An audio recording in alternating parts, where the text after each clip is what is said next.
Três primeiras contratações de Ramon Dias no Inter? Vamos falar dessas especulações e muito mais, porque hoje tem jogo logo após a nossa vinheta. Tudo sobre o Clube do Povo. E aí, Jairo, qual é a solução? Fala pessoal, tudo bem? Como é que estamos? Eu já tô de saco cheio dessa coisa na parede aqui.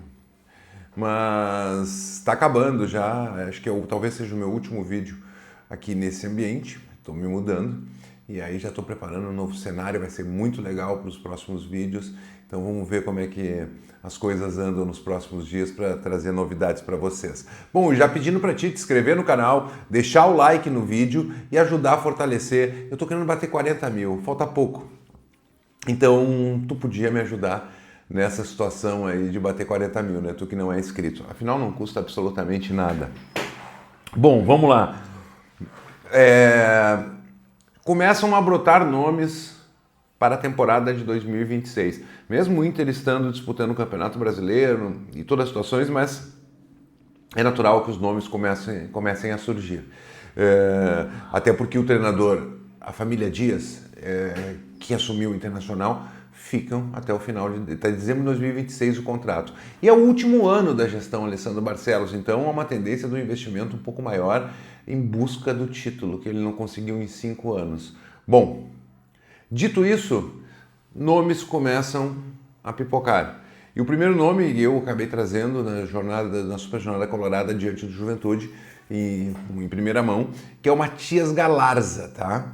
É um jogador que está atualmente no River Plate, um meia, jovem promessa do futebol paraguaio, uma promessa que ainda não vingou, já jogou por muitos clubes no Brasil, inclusive jogou no Curitiba e no Vasco da Gama, acho que no Vasco inclusive com Ramon. Está na reserva do River Plate, depois de jogar no Tajeres, o Tajeres pagou 3 milhões de euros por ele e vendeu para o River Plate por cerca de 4 milhões de euros. É um nome que, a informação que eu obtive, que eu vi a conversa inclusive, que ele diz, vou jogar no Inter em 2026. Então é um nome para a gente ficar atento e cai no gosto da Comissão Técnica Colorada, é um jogador jovem, um jogador que daria um pouco mais de vigor ao meio-campo. Mas o Inter procura vigor no meio-campo, mas também procura experiência, né? Não dá para descartar essa segunda hipótese. Então, o Matias Galarza é jogador do River Plate, talvez uma situação de empréstimo o Inter consiga junto ao River Plate, pela boa relação que o D'Alessandro tem no clube argentino, então seria um empréstimo esse jogador. O Inter não faria um investimento para adquirir. E como ele está na reserva do River Plate sem muitas oportunidades, talvez o Inter fosse a vitrine ideal para esse jogador despontar e quem sabe o River vender até para a Europa esse jogador num futuro, né? Bom, o Inter também, o Lucas Colar, eu acho que trouxe essa informação ontem, com relação ao Rafael Carioca. Tá? O Rafael Carioca é um veterano, 36 anos, despontou pelo Grêmio, é um jogador que sempre nas últimas janelas o nome dele surge no Internacional. É um desejo antigo do Internacional esse jogador, tá? E se fala que o Inter iniciou conversas com esse jogador visando a temporada de 2026, querendo saber como ele tá, quais eram os objetivos de carreira e tudo mais. Rafael Carioca teve um bom tempo no Tigres do México e é um jogador de qualidade. Eu gosto desse jogador, tá? Eu sempre gostei desse jogador, mas não sei se o Inter faria, se vai fazer esse investimento em função de muitas coisas. É um jogador que está parado há 4 meses, mas se ele demonstrar interesse, provavelmente, de seguir a carreira em alto nível, talvez seja uma negociação que o Inter concretize. Vamos lá, as 2 primeiras negociações, Rafael Carioca sem envolver custo de transação, jogador livre no mercado. O Galarza está no River, mas viria por empréstimo, provavelmente graça, um valor simbólico. Então, são negociações que a gente pode começar a se acostumar com as negociações do Inter dessa maneira, nessa forma de conduzir. Jogadores livres, jogadores que não têm um custo muito alto, até porque o Internacional não tem dinheiro. Mas o Inter vai fazer aportes em alguns jogadores, não tantos quanto se deseja, mas em alguns sim vai fazer, mas não serão tantos assim. O resto do Inter vai tentar buscar no mercado.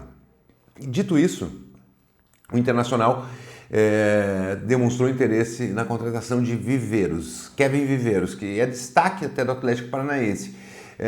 O Internacional enfrentou esse jogador e para esse tem que fazer um investimento. Esse não tem como, tá?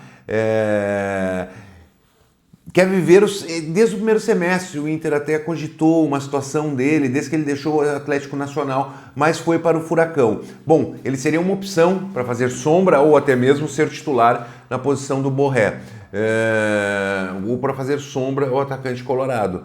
Mas esse jogador em especial é muito difícil, porque ele está no Atlético Paranaense, que é sempre muito complicado de negociar. O Atlético Paranaense não libera jogadores assim com uma facilidade. O Internacional então teria que fazer um aporte grande para tentar tirar esse jogador do Furacão.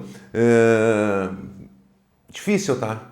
O Atlético sempre é muito duro em negociações. Ainda mais que o jogador é um dos destaques lá. O time agora engrenou, tá começando a subir fortemente como um dos candidatos que é uma vaga na Série A em 2026.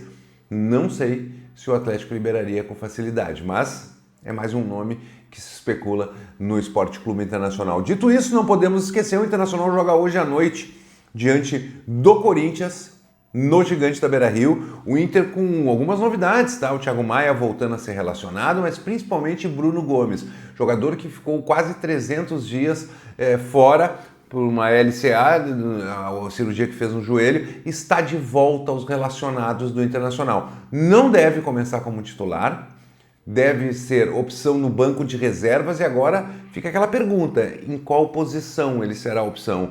O Bruno Gomes já relatou que gostaria sim de disputar posição na lateral direita e se firmar na lateral direita. Eu acho que é um acréscimo de qualidade muito grande ao Internacional assim que esse jogador estiver pronto para jogar mais tempo. Eu acho que nesse momento ele é uma opção para quem sabe entrar no segundo tempo e está de volta. A gente fica muito feliz com esse retorno. Esses dias voltou o Gabriel Mercado, agora voltando o Bruno Gomes.